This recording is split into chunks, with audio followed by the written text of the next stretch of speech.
Hey everybody, welcome to another devotion in my car. The one place that I can come and not be interrupted by my two small humans that I live with. So we are like 30 days, maybe a little bit more, a month into this quarantine. Maybe more, depending on what area of the country that you live in. And as the days wear on, it is so easy to get swallowed up, to get lost in this whole thing. It's easy to get lost in not having a routine and just allowing our days to pass into oblivion. It's easy to get swallowed up in the anxiety and fear of the uncertainty of what's next and what's to come, of what's going to happen. It's easy to get swallowed up in the pain and the disappointment and the grief of what has been lost because of the pandemic. And of course, all of those big feelings are so normal right now. But those feelings, coupled with a complete lack of a consistent routine and what is normal in our lives, makes for it to be really hard, to move forward. And I have sensed the Lord almost daily pull me back into prayer and into worship. It is easy for me to get lost in this whole thing.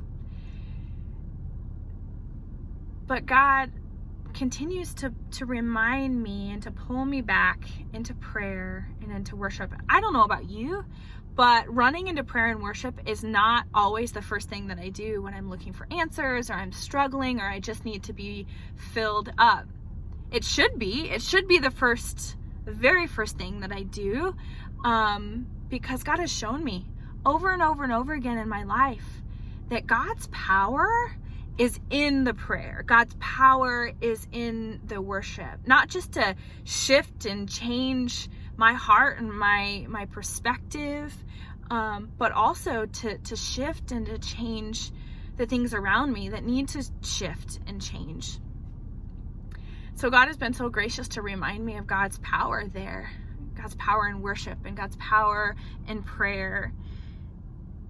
In John chapter 12, Jesus is having a dinner party with three of his best friends, Mary, Martha, and Lazarus. He's just raised Lazarus from the dead, and he's hanging out at their house.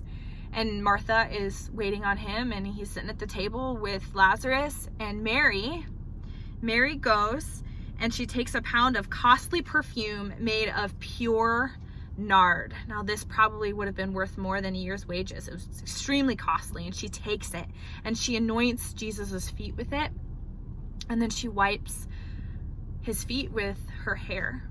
An extravagant and a beautiful act of worship. And the scripture says that the house was filled with the fragrance of the perfume, or the house was filled with the fragrance of Mary's worship. And this was one of the things that fuels Jesus forward to walk into his suffering and his death. He tells the people seated there, she bought this costly perfume so that she might keep it for the day of my burial. Her act of worship as it fills the house. Her act of worship was fuel for the God of the universe to step into the hardest thing that he's ever had to step into. And I think that that's really beautiful, and that reminds us what power there is in worship, what power there is in us just getting it at the feet of Jesus and giving him the best of what we have in our lives, giving him our hearts, giving him our lives again, giving him our families, giving him our careers, giving him our ministries, all of the things that feel so vulnerable right now, so tender right now. Wherever you are, whatever you're feeling, whatever you're struggling with, and all of this, remember that your worship is filled with God's power. Remember that your prayers are filled with God's power. Remember that as you pray and as you worship, it fills the space around you with fragrance. It fills the atmosphere around you with fragrance. It fills your house with fragrance. It fills your heart and your mind and your spirit with fragrance. The most powerful thing that you can do right now is to worship, is to tell God again, I love you and I need you and I thank you. To give God again, God, this is my life and it's yours. God, this is my family and they are yours. God, this is the career that you have led me into and it's yours. God, this is my business that you have led me to build and it's yours. God, this is my ministry. This is my church. This is my whatever and it's yours. It is yours to move in it and do with it what you will. And I think it's there. It is there that we shift. It is there that God parts the water that God's going to part. It's there that God gives us what we need. And so go to God and worship today.